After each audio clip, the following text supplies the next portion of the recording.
नमस्कार. तर आपण आज बनवणार आहे चवळीच्या शेंगाची भाजी. तर आपण इथं चवळी अर्धा किलो हे अशा प्रकारे नीट करून घेतलेली आहे, कट करून घेतलेली आहे. आणि आपण इथं हे लसूण घेतलेलं आहे. हे लसणाची फक्त एकच काचोळी काढलेला आहे, पूर्ण लसूण नाही छिलून घ्यायचं, कारण हे लसणाचं पाचोळा सुद्धा आपल्यासाठी पौष्टिक असते. तर आपण याला वाटून घेऊया. चला मग ह्या बॉल मध्ये मी वाटून घेते. आपलं लसूण वाटून झालेलं आहे, जास्त बारीक पण नाही, ओबडधोबडच वाटायचं. तर आपण इथं कढई घेतलेली आहे, गॅस पेटून घेऊया. याच्यामध्ये एक पाणी टाकू.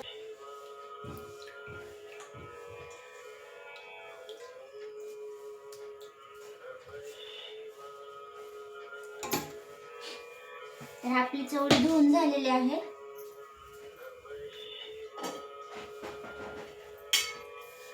कढई गरम झाली की घेणार.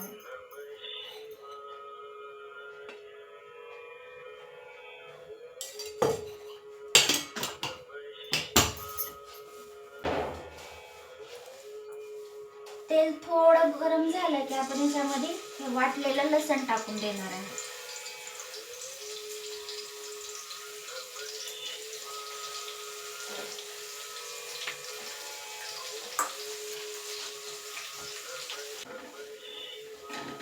तुम्ही बघू शकता आपलं लसण लाल पडलेलं आहे, गोल्डन कलरचं. तर आपण गॅस कमी करून घेऊया.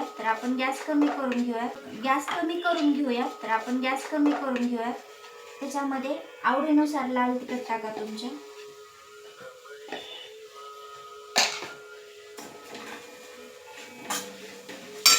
आणि त्याच्यामध्ये हे शेंगा टाकून द्या.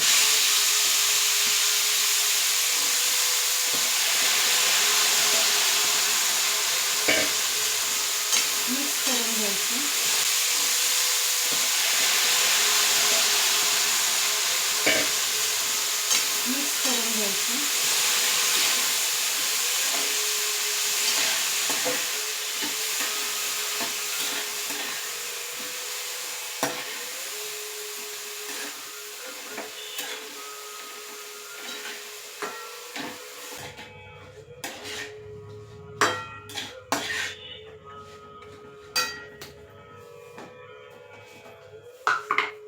हे आहे शेंगदाण्याचा कुट्टा.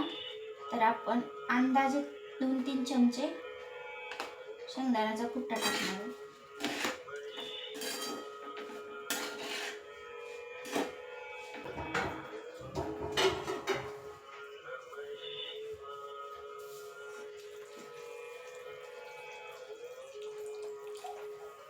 पाणी टाकून झालेलं आहे, जास्त पाणी नाही, रस्सा थोडा चिपचिपा रस्सा करायचा. तर आपल्या भाजीला उकळी आलेली आहे. कण लावण्याला 10 मिनिटं ते 15 मिनिटात आपली भाजी तयार होईल. तर आपण मस्त असं वास येत आहे आणि तर्री पण आलेली आहे भाजीला. भाजी पण आपली ऑलमोस्ट शिजलीच आहे हो का. तर चवळीची भाजी कशी वाटली तुम्हाला नक्की सांगा. व्हिडिओ आवडला असेल तर लाईक, शेअर आणि सबस्क्राईब करायला विसरू नका. तर भेटूयात आपण पुढल्या व्हिडिओमध्ये. धन्यवाद.